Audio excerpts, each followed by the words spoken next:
Hello friends, welcome to my new blog. আজকে একটা বিশেষ দিন, তার জন্য পুজো থেকে স্টার্ট করছি। আজকে চিরস্মিতার বাবার জন্মদিন। বেশি কিছু করতে পারিনি আজকে।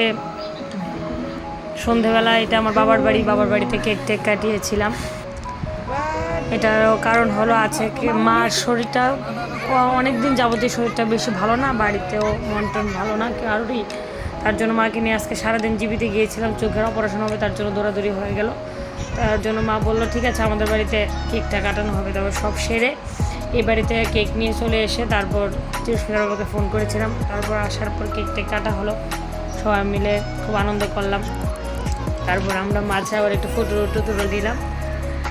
এটা সাইডে আমার মা বসে আছে, এটা আমার বৌদি যাকে কেক খাইয়ে দিচ্ছে। তারপর সব সেরে বেরিয়ে গিয়েছিলাম একটু আধ ঘন্টা বা 1 ঘন্টা সময়ের জন্য, বেশি না 1 ঘন্টাই হবে। রাজবাড়ির সামনে মেয়ে মোমো খাবে, তো মেয়েকে তো খাওয়াতে হবে। তো তারপর এখানে মোমোটা খুব স্বাদ, আসলেই স্বাদ। আমি খেয়েছি 1-2 বার মেয়ের সাথে।